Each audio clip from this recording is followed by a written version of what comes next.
Super ജിന്ദഗി എന്നൊരു cinema കണ്ടു. ധ്യാൻ ശ്രീനിവാസനാണ് ഈ സിനിമയിലെ നായകൻ. അപ്പോ ധ്യാൻ ശ്രീനിവാസന്റെ ബോംബ് കരിയറിലെ മറ്റൊരു പൊൻതൂവൽ എന്ന് പറയേണ്ടി വരും സൂപ്പർ ജിന്ദഗി എന്ന ഈ സിനിമ. സിനിമ എങ്ങനെയാണെന്ന് ചോദിച്ചു കഴിഞ്ഞാൽ വൻ ശോകം. വൻ ശോകം എന്ന് പറഞ്ഞാൽ തല്ലിപ്പൊളി സിനിമ. ഇതൊക്കെ ഇങ്ങനത്തെ സിനിമകളൊക്കെ ഇവർ കഥ എഴുതി സ്ക്രിപ്റ്റ് ഉണ്ടാക്കി ഒരു പ്രൊഡ്യൂസറിനെ കണ്ടുപിടിച്ച് എങ്ങനെ ഈ സിനിമകളൊക്കെ ഓണാവുന്നു എന്നുള്ളതാണ്. അപ്പൊ ഇതിന്റെയൊക്കെ ഒരു കഥ കേൾക്കുമ്പോൾ തന്നെ അവർക്കറിയില്ല ഈ സിനിമയൊക്കെ പൊട്ടാൻ പോവുകയാണ്. അതും 2025. അപ്പൊ എങ്ങനെ ഈ സിനിമ തട്ടിക്കൂട്ടി ഉണ്ടാക്കി എന്നറിയില്ല. വിൻറ്റേജ് എന്നാണ് ഈ സിനിമയിലെ സംവിധായകന്റെ പേര്.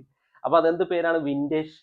ഇനി വിൻറ്റേജ് ആണോ ഉദ്ദേശിച്ചത് അതോ എന്താണെന്ന് അറിയില്ല. ഈ സിനിമയിൽ അഭിനയിച്ചിരിക്കുന്നത് ധ്യാൻ ശ്രീനിവാസൻ ഉണ്ട്, മുകേഷ് ഉണ്ട്, ജോണി ആന്റണി, പിന്നെ നമ്മുടെ സുരേഷ് കൃഷ്ണ. അവര് 4 പേരുമാണ് മെയിൻ ക്യാരക്ടേഴ്സ്. ഈ സിനിമ തിയേറ്ററിൽ എന്തായാലും പൊളിഞ്ഞ് പാളീസായ ഒരു ഫിലിമാണ്.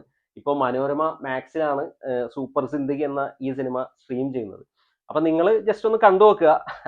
വൻ ശോകം സിനിമയാണ്. സമയമുണ്ടെങ്കിൽ ജസ്റ്റ് ഒന്ന് കണ്ടു നോക്കുക. എന്നിട്ട് നിങ്ങളുടെ അഭിപ്രായം കൂടി ഒന്ന് പറയാം.